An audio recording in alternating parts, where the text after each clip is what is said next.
پانی کے عذاب کے بعد حضرت نوح علیہ السلام نے دنیا کو آباد کیا۔ حضرت نوح علیہ السلام کی نسل بہت بڑھ گئی تھی۔ اس میں سے کئی یمن میں ارم کے وارث بنے جو کہ حضرت نوح علیہ السلام کے پوتے تھے، اس لیے ان لوگوں کو عاد کہا جاتا تھا۔ So let's start the real life story of حضرت ہود علیہ السلام۔ قوم عاد کے لوگ لمبے قد والے اور بہت محنتی لوگ تھے، اسپیشلی بڑے بڑے محلات اور قبائل بنانے میں۔ اللہ تعالیٰ نے قوم عاد کو بہت ہی نایاب چیزوں سے نوازا تھا۔ ان کی عمریں 800 سے 900 سال ہوا کرتی تھی اور وہ کبھی بیمار نہ ہوتے تھے۔ قوم عاد نے اسی تکبر میں ایک اللہ کو ہی بلا دیا اور اپنے ہاتھوں سے بنائے ہوئے بتوں کو اپنا معبود بنا کر ہر قسم کے شیطانی کام بے خوف ہو کر کرنے لگے۔ تب اللہ تعالیٰ نے انہی میں سے ایک پیغمبر حضرت ہود علیہ السلام کو بھیجا۔ حضرت ہود علیہ السلام قوم عاد کے سب سے عزت دار قبیلے میں سے تھے۔ انہوں نے اپنی قوم کو ایک اللہ کی توحید اور عبادت کی طرف بلایا اور فرمایا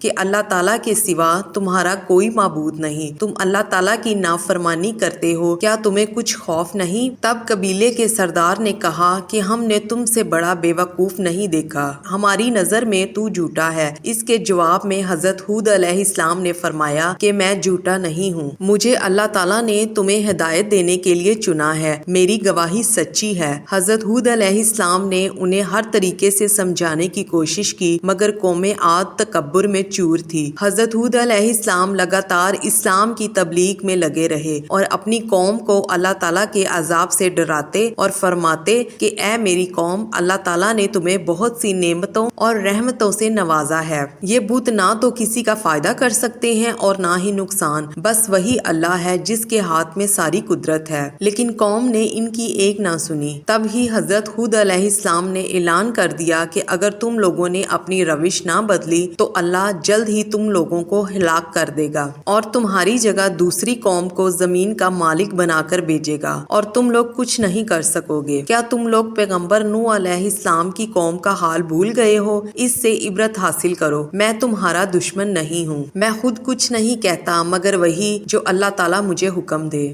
یہ دلیل سن کر کچھ لوگ حضرت ہود علیہ السلام پر ایمان لے آئے، لیکن باقی کے لوگ غصے سے بھر گئے اور کہنے لگے اے ہود، اب ہم سے تمہاری یہ نصیحتیں برداشت نہیں ہوتی، اگر واقعی ہی تو اپنے وعدوں کا سچا ہے تو پھر تو عذاب جلدی لے آ جس کی تو ہمیں دھمکی دیتا ہے۔ آخرکار اللہ کا وعدہ آن پہنچا۔ پھر بھی حضرت ہود علیہ السلام نے نصیحت کی اپنی قوم سے کہ میری بات مان لو اور ایمان لے آؤ ورنہ یہ عذاب دنیا اور آخرت میں تمہارا پیچھا نہیں چھوڑے گا۔ مگر قوم عاد نہ مانی۔ پھر دیکھتے ہی دیکھتے پورا آسمان کالے بادلوں سے بھر گیا۔ 8 دن اور 7 راتیں مسلسل طوفان جاری رہا اور پوری قوم کو تہس نہس کر دیا۔ عاد کے لوگ جو سرکش اور گھمنڈ کی وجہ سے غرور میں تھے، طوفان کے بعد ایسے بے بس پڑے تھے جیسے آندھی کے بعد بھاری بھرکم درخت بے جان ہو کر گر جاتے ہیں۔ بادلوں کی گرج نے ان کی ہستی کو نصیب و نابود کر دیا اور اللہ تعالیٰ نے قوم عاد کو آنے والی نسلوں کے لیے عبرت کا نشان بنا دیا۔ حضرت ہود علیہ السلام اور ان پر ایمان لانے والے لوگ اللہ تعالیٰ کے عذاب سے محفوظ رہے۔ اس طرح ایمان والوں نے اللہ تعالیٰ کا شکر ادا کیا اور حضرت ہود علیہ السلام کے ساتھ تبلیغ کرتے رہے۔ حضرت ہود علیہ السلام کی قبر مبارک حضر موت میں موجود ہے جو کہ عدن کا شہر ہے۔ قوم عاد نے اللہ تعالیٰ کی نافرمانی کی اور تکبر کیا جس کی وجہ سے ان پر دردناک عذاب نازل ہوا اور اللہ تعالیٰ نے قیامت تک قوم عاد کو عبرت کا نشانہ بنا دیا۔